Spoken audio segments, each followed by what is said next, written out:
Like we've seen so many times before, Italy would bring their first smokeless powder rifle on into the First World War. Wisely, they had chosen a working rifle within their means. But would that be enough?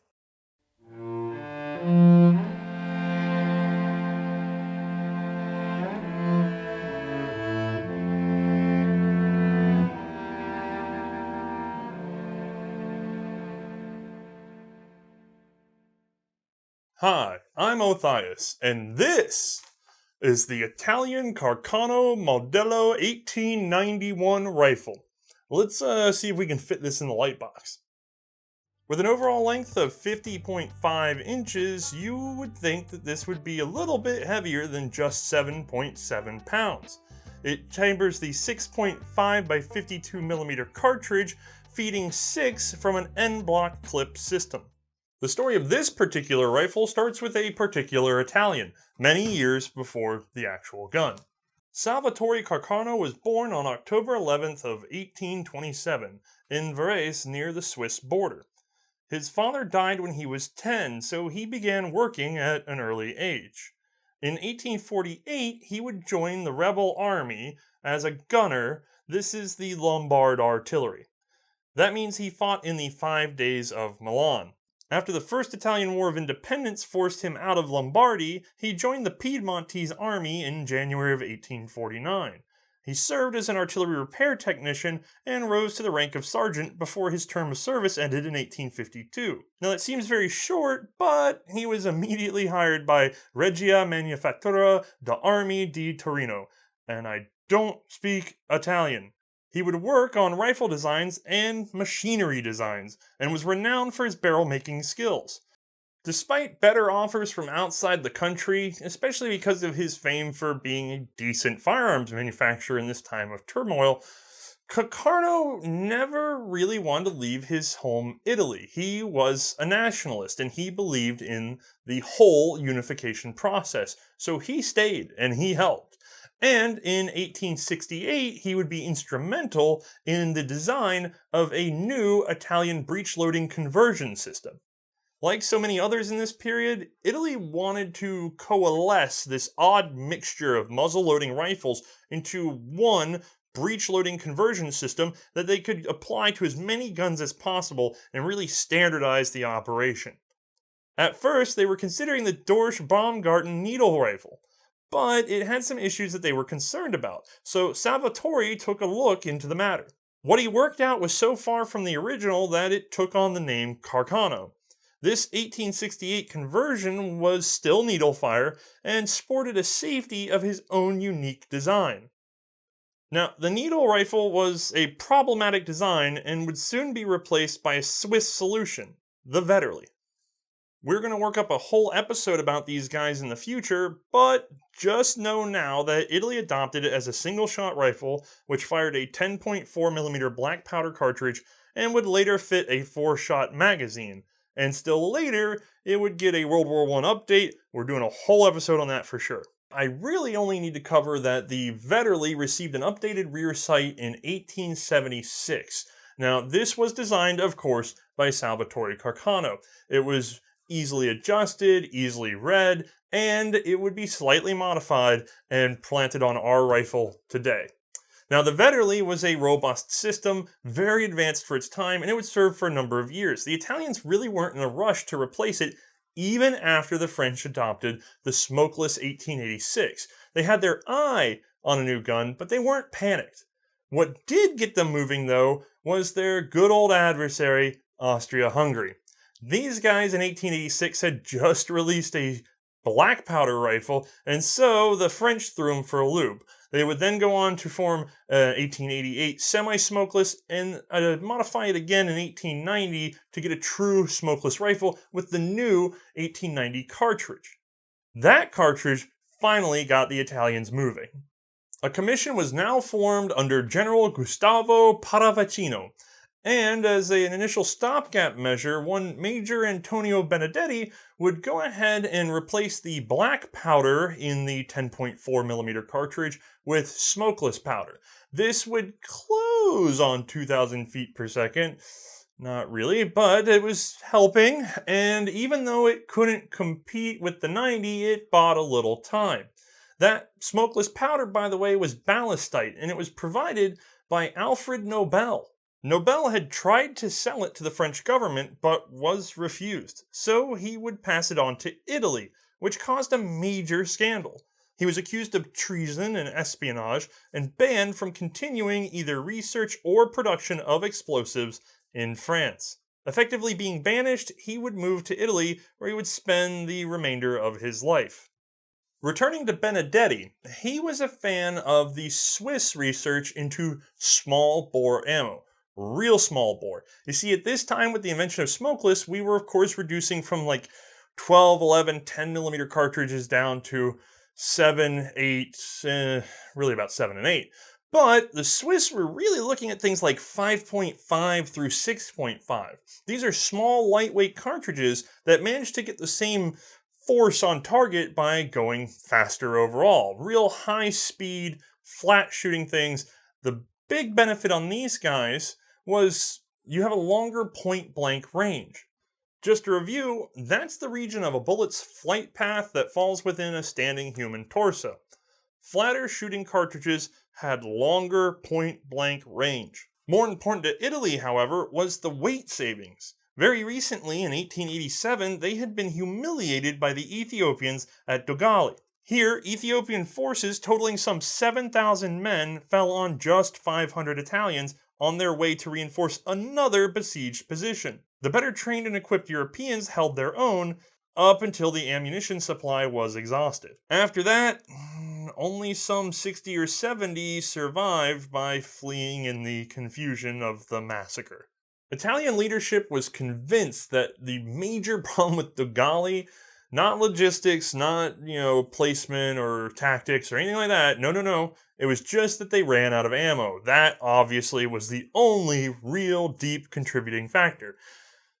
So they really liked the idea of a cartridge that was nearly half the size and half the weight of their current cartridge, but still promised to be just as lethal and even longer range. Who would refuse that? So they were, among Europeans, probably the most susceptible to consider this small bore cartridge.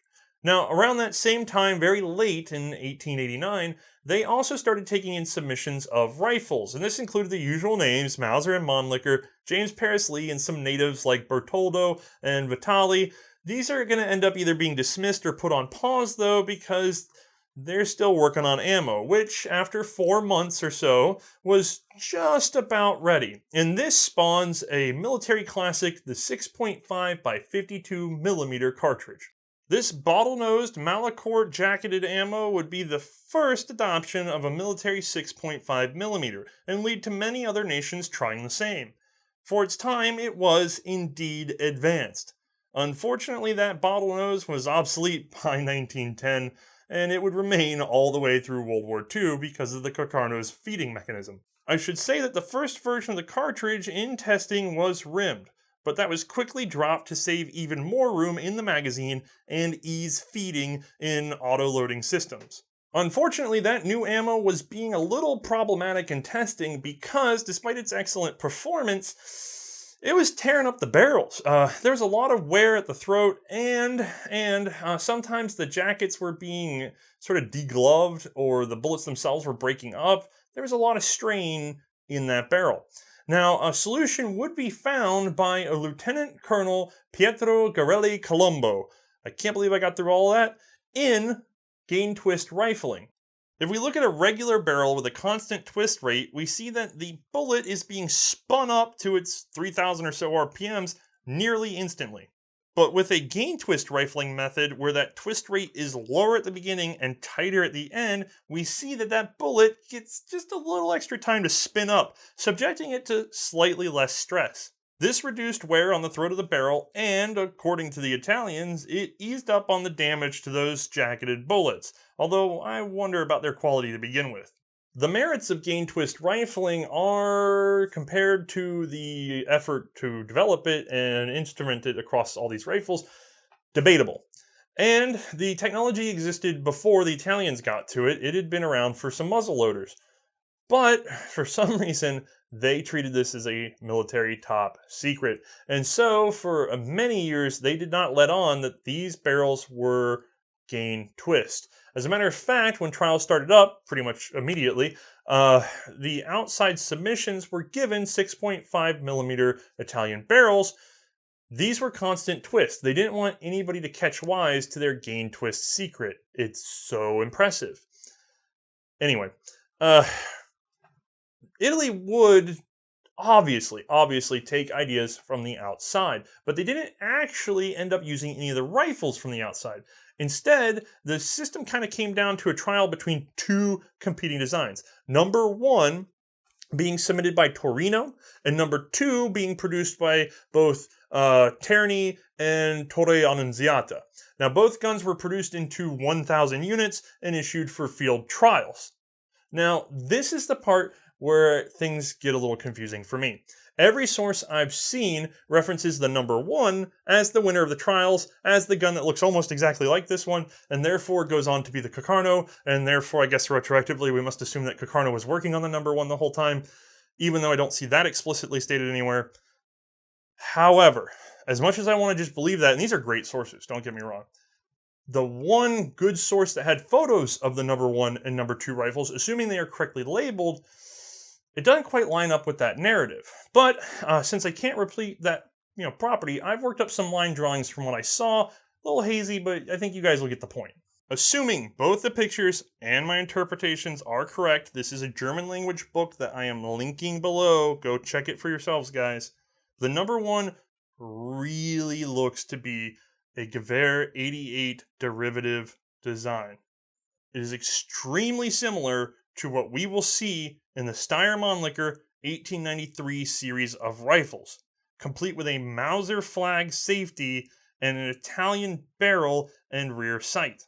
In profile, it definitely looks like the 91 Carcano, but that bolt doesn't look right to me. The number two seems to have a Mauser 1891 or Lee-style single-stack magazine. The bolt appears to be more complicated, but definitely features that 1868 style Carcano safety. As a matter of fact, it looks like the flag is even pointed in the up direction when the gun is ready, like the old 1868 and unlike the new 1891. So, now that I have confused the issue completely, let's reiterate. Text sources and well-researched people say that the number one won the trials and was basically this gun. I, from looking at some photos, which we must assume are correct for this even to make sense, say that it looks like the number one was basically just a Mannlicher rifle and did not have this flag-style safety. It's very clear to me when I look at that photo. So, if that is the case, then there may be a conglomeration of the number one and number two to make it a not entirely Mannlicher rifle, because I doubt the Italians would be very happy to figure out that they had adopted a purely Austrian design at that point. I know it's descended from the Gewehr 88, but remember from other episodes, Steyr got the rights to produce externally and made some modifications. So, whether or not it was purely the number one, or if there was some conglomeration, the Italians pay Salvatore Carcano for his efforts, so he definitely did the major work that was there. And they went on to pay the Steyr-Mannlicher company 300,000 lira for the use of their magazine. So they bought that right out of the box instead of developing it themselves. Now, the whole system was approved of in March of 1892 and adopted shortly thereafter. It was, however, named for its invention year, the Modell 1891. All right, with that wrapped up, and hopefully you guys straight on that little bit of confusion, let's go ahead and get a closer look at this long rifle. Alright, let's take a look. It's a pretty basic bolt action. It's almost primitive in a way, which is good because Italy didn't have the best manufacturing capacity at the time, so rough is better. Now, these are kind of sticky, grindy. They don't feel like the smoothest action in the world. A lot of that's because of where the ejector is. It's easier to see in the animation, and I'll talk about it in a moment. But they're not elegant bolt actions. They still work, however. They are cock on open, which means that if I decock this guy safely, there we go, and then lift that bolt handle. Let me see if I can do this where you guys can see it come back. pop, and then we're recocked. There is no way realistically to just sort of pull back on this. It's not that sort of texture. However, there is a trick with the safety. So let's talk about that guy for a moment. It's a big old flag. And when we press in and lift, we have now essentially decocked the action. If we pull the trigger, nothing's going to happen. I have one problem with this system though, which is that it tends to isolate that tension from the spring into itself. I know that doesn't sound right. I'll show you in a minute. But here's what I can do with it. I can pull this trigger and I can still shove that forward. It doesn't actually lock the action, which means that if you had a potential double strike that you wanted to do or something like that and wanted to recock the action easily, you could set the safety and just pull this guy back to recocker and then go back to safety off. That works, and it's a lot easier than trying to yank on this little guy here. Just a quick party trick for you guys. All right, that stuff aside, let's look at the front of the bolt, and I'll get my patented plastic pokey hand. This one's yeller. We've got two symmetrical front locking lugs. Unlike the Gewehr 88, this does not have a separate front head or bolt face. Instead, we have it all milled from the bolt body. A simpler, stronger, more straightforward. All right, so on the sights, this is where things get a little complicated. Folded all the way forward like they are, we read this 300-meter battle sight. If we fold it all the way back, flat, we are now at 450 meters. Now, if we click up to our first mark, we are now at 600 meters. And then if we go all the way to the top, whoop, we're going to be at 2,000 meters.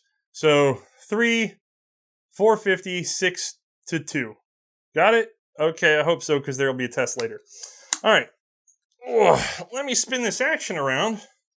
Show you some other features. So, unique to this gun, they have taken what used to, usual split bridge gun. We're going to see a cocking piece guide rib up here in the split bridge. But they've turned it 90 degrees and stuck it in the left lug raceway. I actually think this is rather wise because what I believe they're trying to do is provide a gas shield on the left side without having to introduce an additional part. Instead, they just took an existing part from a single-use position and put it into a dual-use position. Rather smart, assuming that's the case. On the right side, this kind of reinforces it though, the old Carcano 1868 safety, it was in the up position when the gun was ready. Now we've got it in the right position where, conveniently, it's blocking that left lug raceway from any escaping gases. Although it's very unlikely on the, right side, guys, not left. I'm backwards for TV. Anyway, this guy now goes up when safe. By the way, does not block the rear sight. You can see right over this guy. It's not that big of a signal to the shooter. All right, we still have a very, very standard Mannlicher magazine system. Coming straight off the Gewehr 88, we're going to have the omnidirectional load. 6 rounds this time. It's going to go in and stay just like we're used to. And unfortunately, when I'm on camera, there we go. It has to snag, but normally nice and easy. This guy will stay in there until the last round's chambered, and then he'll fall out the bottom. Or if we want to release it either, this is a two-handed operation. Give her a shove down, push this button, and let her back up without hitting yourself in the face. All right, getting this bolt out is pretty easy because I'm just going to pull the trigger and release. Now, inside with that trigger group, by the way, I've got a prepped rifle. Hold on. I borrowed a later model so I could show you this. Same setup, though. This, I think, is one of the smartest things about the Carcano. We have the trigger. We have the bolt stop, which is released by pulling the trigger. There it goes down. And up under here, we have an ejector. It's kind of hard to see, but that's him right there. He pops up from underneath the bolt. There is a cut in the bolt to allow him to pop up and then be pushed back down. It's also why you sort of feel that dragging sensation when you're using the gun. But the ejector spring, the bolt stop spring, and the sear spring are all exactly one little coil spring right here. So we are getting a lot of use out of one spring, and it's not really the most wasteful system to get that done. These are all simple shapes, easily milled. This saves a nation like Italy a lot of effort. It's frankly quite brilliant. All right, let's get that guy out of the way and go back to our current gun. Looking at the bolt, you know what? I don't even know why I dragged this over here because we're going straight to the bolt. Looking at the bolt, I need to show you how to disassemble this, but I also want to show you a weird incorrect disassembly so that I can point out how the safety works. So don't follow along for disassembly just yet. I'm showing you something. I'm going to decock this guy, and then I'm going to push this safety over to the on position and then work her out of the gun. Now I have the firing pin and cocking piece and safety all isolated from the bolt body, which is what's happening when you set the safety on. It's still being retained slightly by these tabs that don't fall out of the gun, but all that tension from the spring is now captive within this little subsystem, and therefore it's not being thrust forward when you pull the trigger. Which is also why when I do pull the trigger, since it's completely isolated, I can shove it forward, like I can move it back and forth in there. It's just made that tension independent from the bolt body, which is kind of wild, but I think not the most positive safety in the world. All right, let me get this back together briefly so that I can show you the proper way to take it apart, because right now we've got spring tension on the system, and you don't want that when you're trying to take it apart. All right, so from here, again, we will decock, so pull and twist a little. Okay, on the back side, there's a small button right there on the back side of the guide. You're going to push that in. It's kind of a fingernail breaker, but you can get it. If not, use the flat of a screwdriver. Push it in, twist this cap counterclockwise for a little while. Pops right off, goes to the side. This guy kind of wiggles off. It's been on there for a while. It'll be a little stiff. This has to go on one specific way. There's a flat milled into the firing pin, so go ahead and line that up when you put it back together the right way. Don't try to hammer on it, guys. It just goes on one specific way. All right, with these guys out of the way, we can carefully release that sear, and then we're going to twist her just a little bit further into an extra channel that lets her all the way off. Now we've got our firing pin, spring, safety, cap, this guy. We're actually saving a couple parts when compared to the Gewehr 88. It's a little bit of a simpler system. It's a little bit easier to manufacture. It's definitely more suited to the Italians. All right, well, that's pretty much going to cover the basic layout of the Carcano, except for things that I really should better show you in the animation. So let's cut over to that. Just to recap, we have a 6-round end-block fed bolt-action rifle. Notice the 2-stage trigger and how the ejector and bolt stop are fitted to the sear.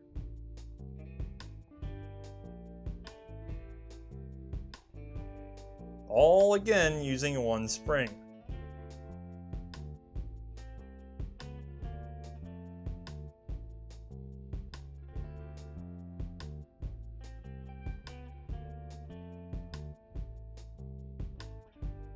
The safety, as we covered, removes the tension from that firing pin.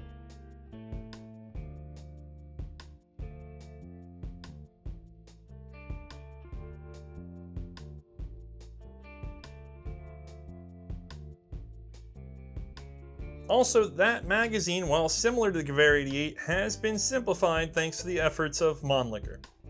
As our last round chambers, our clip will drop free of the action.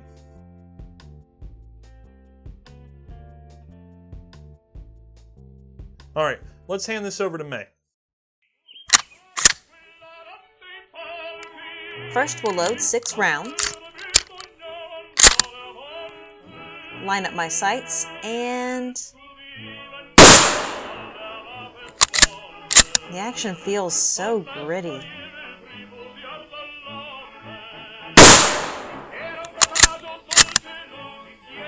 Simple safety.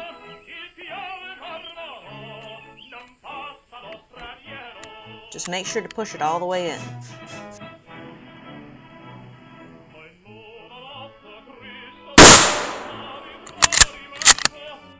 If you were a bird, this is what you would see.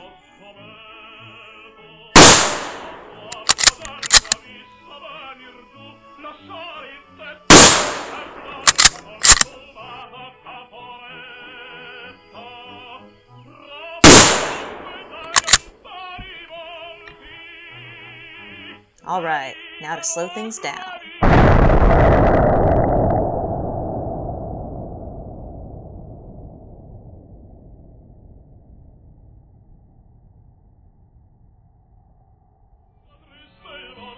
Let's check that target. I'd say I got an A on that. Alright, Othais, your turn. You know, all in all, I think that went better than most people would expect. Before we get too far into this gun, a little bit of controversy though. You see, there was a captain, Pietro Bertoldo. This man had been involved in arms making for Italy for a number of years, and he claimed that he had patents for magazine systems that were violated by the inclusion of the Mannlicher-System on this rifle dating all the way back to 1878.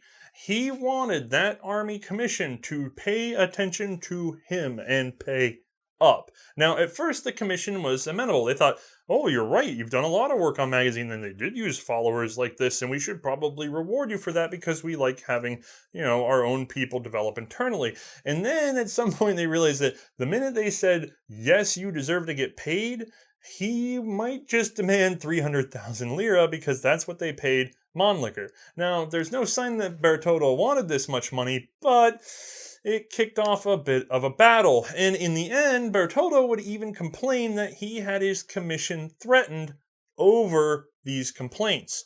Now, perhaps as a way of moving it off his plate, or perhaps because of his own debts, he would sell his rights on the patents to his friend Cesare Soldano for 13,000 lira. Soldano would push the matter because he had no commission to threaten, I suppose, and he would end up getting the commission to settle out of court because they were getting a lot of bad press for 85,000 lira. Not a bad investment. Returning to the 1891, the new rifle was fitted with a new bayonet, with the blade nearly 12 inches in length. Initial production would be extremely slow, because despite being produced at 4 factories, Italy was frankly broke. Now those factories were Terni, Torre Annunziata, Torino, and Brescia. So broke that with those 4 factories, fewer than 100,000 of these guys were being produced a year. Not enough to re-equip the entire army, especially the colonial forces. Which means, combined with another problem, by the way, don't let me forget this, the first large batches of ammo had to be abandoned because it was found that the cases were tearing in the actions. Not the rifle's fault, but still a huge waste on the Italian part. This frustrated things even further.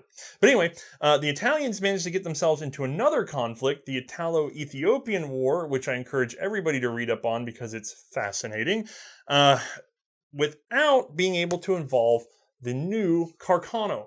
Instead, because so few of these made it down to Africa and even fewer rounds of ammunition, they ran with the existing Vetterli actions in that 10.4mm black powder cartridge, which might explain the results. Instead of Africa, the Carcano would be first wielded in Milan, unfortunately. So, in 1897, poor wheat harvest combined with poor imports from the Spanish-American War, combined with incompetent government unwilling to repeal the import tax on wheat, meant that there were protests all over Italy over rising food cost. Now, these were bad enough, but clashes with police and extreme misunderstandings leading to fatalities caused riots, and many city centers lost control. So, this would come to a head in May of 1898 when 60,000 workers went on strike and began marching across Milan. Italian General Fiorenzo Bava Beccaris set his troops in the town square, determined to keep control of the city and send the men back home. With reserves, his soldiers totaled some 45,000. The protesters barricaded themselves, and when the soldiers tried to break them down, the protesters began throwing rocks, bricks, punches, and there are some reports of sporting gun fire. Bava Beccaris ordered his men to fire, including some artillery. This resulted in, according to the government, 2 dead soldiers, 80 dead civilians, and 450 wounded. Others claim it was more like 400 dead civilians. Either way, the aftermath was great, and the political changes many. Unfortunately, that's really better suited for another channel, or just some time spent curled up with Wikipedia. Anyway, the Carcano's first fight had been at home, and rather shameful. Anyway, as you can tell, Italy was now in even more dire straits. They did not have money that they wanted to spend on arming their soldiers with the most modern rifles anymore. So, when that sort of basic reserve amount was met in 1900, production slowed to infinitesimal trickle. Both Torino and Torre Annunziata wound down, shut down, leaving only Brescia and Terni, who were also producing at reduced capacity. It was a bad time to be an Italian arms maker, but don't worry, colonial powers always find a way, and by 1911, Italy was at it again. This time, it was the Italo-Turkish War over Tripolitania. We've mentioned this early modern war before thanks to its firsts in airplane bombing and field communications. As the first proper sojourn for the Carcano, it would finally, nearly 2 decades later, actually test the rifle. Overall, the Carcano worked, except it had one little problem, which is that fine sand would keep finding its way into the open bottom magazine. But at this point, I think everybody sort of knew that was a failure of the Mannlicher magazine system. Regardless, Italy was stuck with the gun, and it worked overall, although it was mostly up against mildly obsolete black powder rifles from the far side of the Ottoman Empire. Anyway, Italy had finally won something, and it was pretty happy with its martial prowess, and so production was effectively doubled, or perhaps even a little bit more. We're now producing rifles and getting them into hands. And that is going to be ultimately good for Italy considering the course of history, because we know that in just a few short years, war were declared. While the first major powers began their wind-up, Italy sat back, officially neutral despite its membership in the Triple Alliance. Italy contended that its pact with Austria-Hungary and Germany was one of defense only, and that by kicking the whole matter off, Austria had invalidated the treaty. But more practically, what was Italy going to gain from the First World War from partnering with the country that had all the things it wanted? Austria-Hungary was Italy's traditional territorial enemy. And so it was pretty easy for the Entente to eventually, in 1915, lure Italy into their side of the conflict. Entering the war, Italy's 4 manufacturers, now only 2 in number, had managed to turn out roughly 900,000 Carcano rifles. We know that even if all of those rifles were still in service, they would still not be enough. And Italy had wrapped up 2 working factories back in 1900, losing a lot of skilled manpower in the process. During the war, 2 more would be set up to make up for that. First, we see Mida Brescia appear in late 1916. This was a conglomeration of several manufacturers known as Manifattura Italiana d'Armi Brescia. In the autumn of 1917, the Rome Artillery Workshops, or Roma, would start production. Although we're unsure if they produced from scratch, just manufactured receivers, or assembled parts from other factories. So from 1892 until war's end, we'll see some 2 million or so rifles produced by Terni, roughly 50,000 from Brescia, who was more focused on refurbishment and repairs, 120,000 or so, rough guess, from Mida Brescia, and Roma managed 244,000. I should also mention the previous production by Torino, which totaled 184,000, and Torre Annunziata, which was in at 148,000 or so. Lastly, long after all this, Beretta would produce some replacements in the late 1930s. Shortages in the war would also cause need for repair of existing rifles, and, unfortunately, that good steel rod that you need was in short supply. So, in order to save as much material as possible, the Italians worked out a new method, often known as the Salerno method. And in this, they bored out that barrel and inserted a steel rod. It's often said that it was soldered in there or just sort of press fit. Regardless, it's practically welded in. Now we have a solid steel barrel again. We're going to drill that back out, rifle it back out, and boom, we are back in business with fresh rifling. These guns will be marked on their barrels with Tubata. Despite being such a rough weapon, coarse perhaps, the Carcano was simple. And it was simple to manufacture, and compared to a lot of rifles of World War I, it wasn't the worst by any means. It really sits, frankly, right in the middle. And that's all Italy really needed from a rifle at that time. They needed other things far more. And they were very limited in their financial and production capacity. So something like this is honestly perfect for Italy. I can't say this enough. Everybody wants to make fun of the Carcano, but if Italy had tried, like the Greeks, to go with something fancier, they would have been stuck, like the Greeks. So they picked a gun wisely that they could produce, and they did. There were some shortages. We're going to cover that with a different rifle, but I think the Carcano really sings. Also, the best features of this gun are really embodied by the carbines, which we will be talking about in part 2, a separate episode, the next episode. So stick around.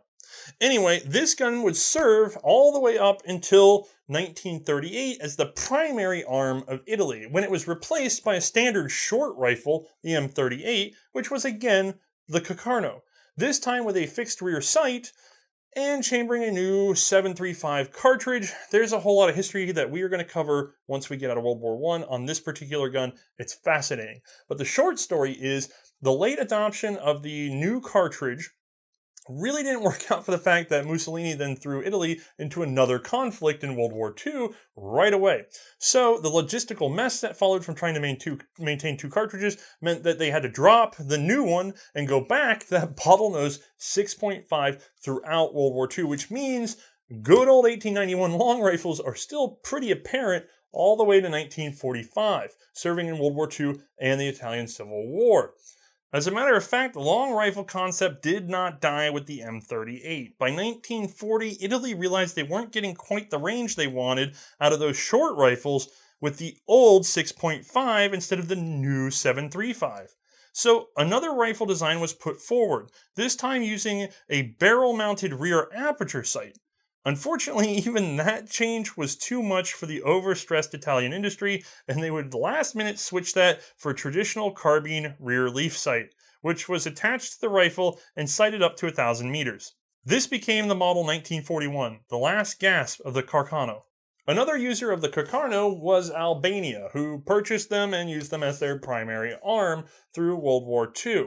Also, especially because of that conflict, you're going to see these in a lot of Balkan rebel hands, especially, people in Greece with captured because of their fight with Italy. You're going to see Yugoslavian partisans with these things. They're going to be fairly popular. They're light, mobile, and at that time, available. Now, they would also be sold internationally at some point to the Chinese warlord Wu Peifu. And turning all the way back to World War I, you may find some of these marked by AZF, Artillery Zugsfabrik.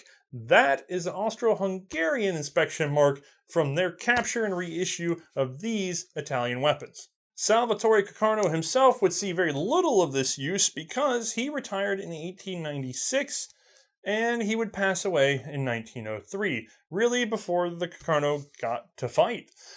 He was remembered, though, by his 12 children. Good Lord, man.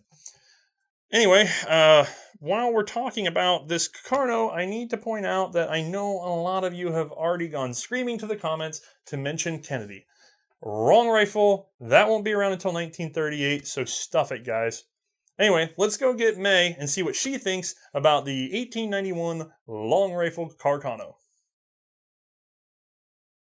All right, we've made room once more for Mae, and give me that damn thing.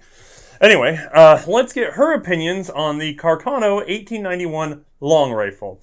Starting, I suppose, as usual, with the ergonomics. So, first off, I want to mention everyone's probably already noticed, incredibly long rifle.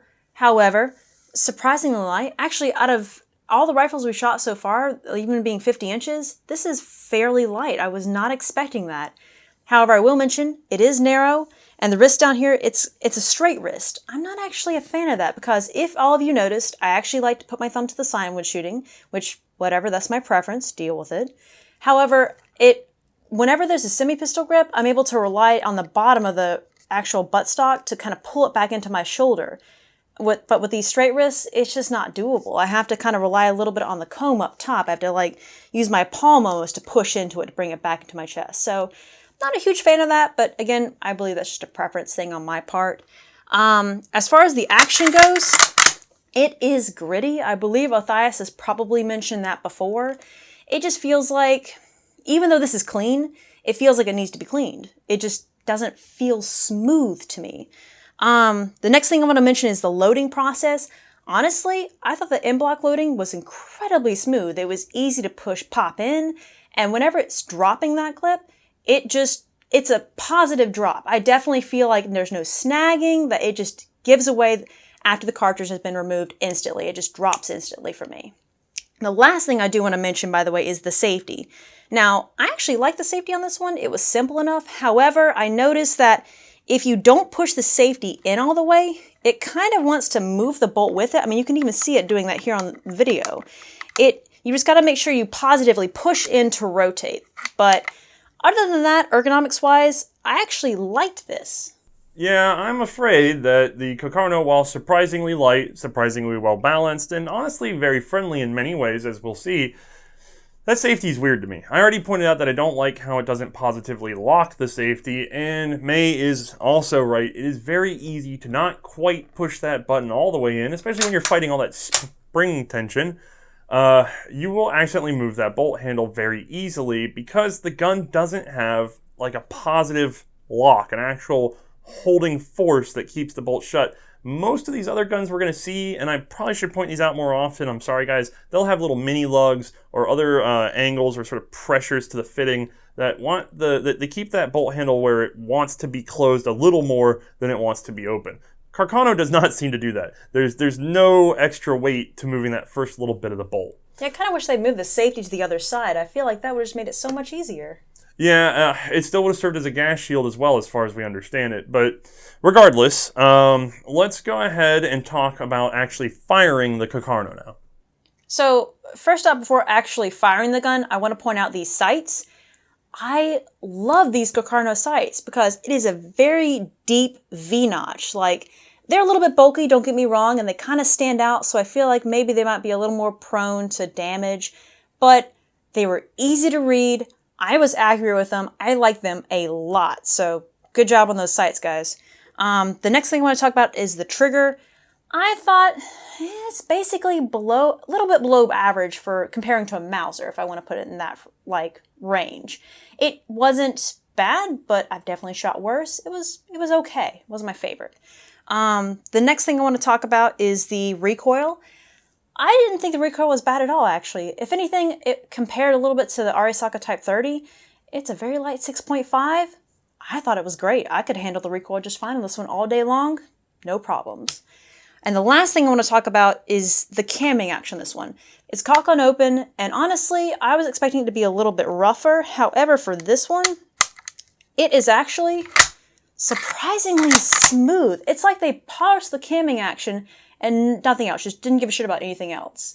But that, I thought it was fantastic. So overall for shooting for this one, I enjoyed this as a shooter. This was surprisingly enjoyable. Now, I've actually had some experience with Carcano before. I've probably shot about 5 or 6 of them over the years, and I didn't want to preload Mae with an opinion, so I just took it out to the range and let her shoot it. Now, from the fit and feel, obviously, you don't expect a lot, but I've had a lot of success too. Also, though, I know some of you are probably yelling at the screen by now because it seems like 1 in every 4 or 5 just kind of awful on feeding ammo, and I don't know why. But if you have a Carcano like that, give it a chance, give it a polish, give it a clean, see if you can bring her back around, because it really seems like the majority of them do way better than you'd ever expect from your initial impression of the gun. Alright, so while we're praising probably the roughest of the primary primary firearms of the war, I mean, you're thinking about major battle rifles, Lebel, Mauser, we're talking about the Springfield in the US, things like that. This is Italy's main rifle, their modern rifle for the war. I would probably rank this as one of the lower or lowest modern up-to-date rifles. It's better than a lot of the last ditches though. How does that actually stack up though? Because we're sitting at the bottom of the best pile. Is that enough for you to be comfortable in war? You know what? I actually went to that shoot expecting it to go off so much worse than it actually did. However, it functioned well. The sights were easily readable. The action, while not smooth, it didn't give me any difficulties. The trigger was okay. The recoil was manageable. It was a decent round. There were a lot more positive things I had to say about this gun than what I was anticipating. So you know what? I'm actually going to give it a soft yes, that I would take this into battle. I know there are better things out there for me, which is why I'm giving it a soft yes. And it wasn't the best gun that I've shot so far, but it was reliable for me on range. It was surprisingly reliable. So yes, I would consider taking this into battle. I wouldn't be happy about it, but yeah, I'd take it into battle and I'd feel confident with it as a shooter. I believe what that boils down to is that the Carcano is a military-grade rifle. Old school military grade, lowest bidder military grade, but functional. All right, we can't give everything away because Mae's holding a few opinions back for next episode because this is part 1 of 2. We have shorties to deal with next week. All right, we thank you all again for tuning in, and we will see you in 2 weeks. Also, check the announcements because as of the time we're filming this, we're in the middle of an Indiegogo campaign. Although if you're watching it later, I'm sorry, it's over. All right, bye everybody. Later, guys.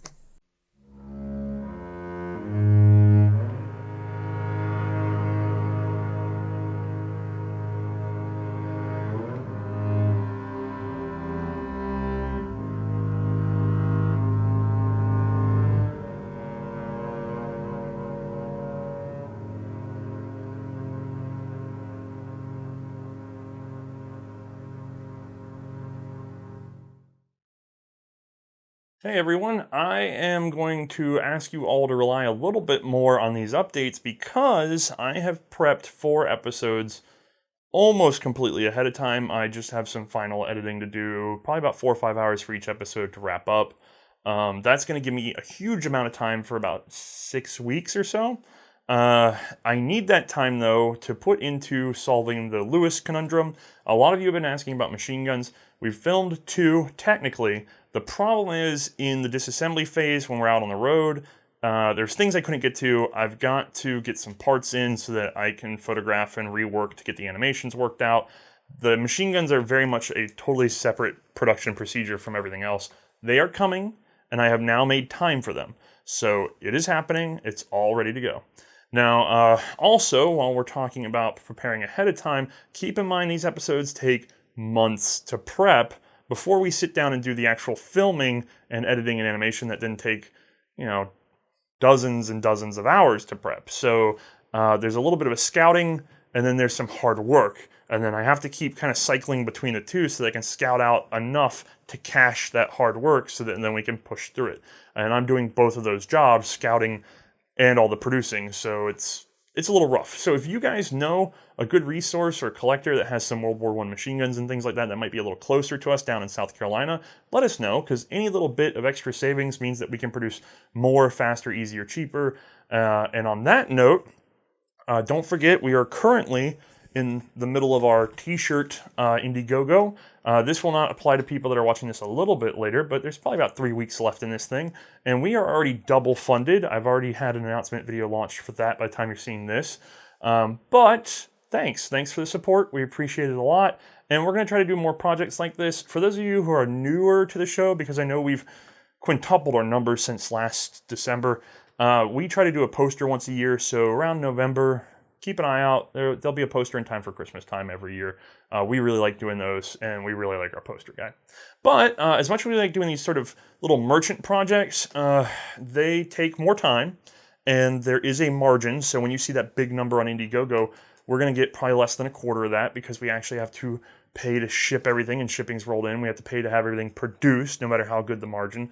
Our lifeblood really comes down to I can't speak today, comes down to Patreon and our patrons. So that just has some handling fees, very small thing. Most of it comes to us and it's hugely important for our production. We literally cannot produce the show without it, and for every extra dollar we've gotten in, we have tried our best to put more effort in. I hope if you watch the series from the beginning, or even just sample an early episode and a late one, you will see a clear-cut difference. That is because the more seriously you take the show, the more work we put in. We've always taken it seriously, but the truth is, if we were producing the show right now to the same quality that we were when we started, I would be able to work for only I'd probably be working about 35 to 40 hours a week. But because we're trying to dial everything up and up and up and do better by you guys, I'm still putting in the long hours because I'm still trying to learn new things so the show can be better.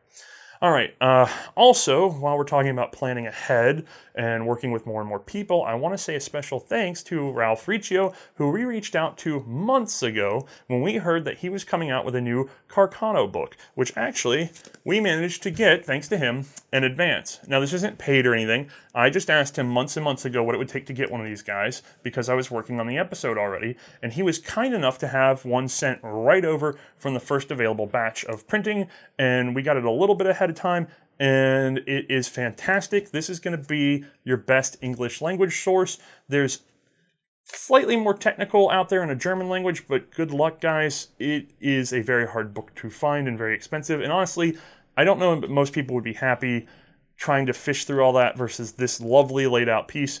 I recommend that you guys go to Schiffer. There's a link below. Pick out a copy because frankly, I get a lot of Carcano questions. I don't know what it is, but I get one a week, and we already have a little guide on the site, and any more than that, and I really can't help you guys. I'm not sure why you want me to break down everybody's individual serial number, but I'm not the Colt lookup thing.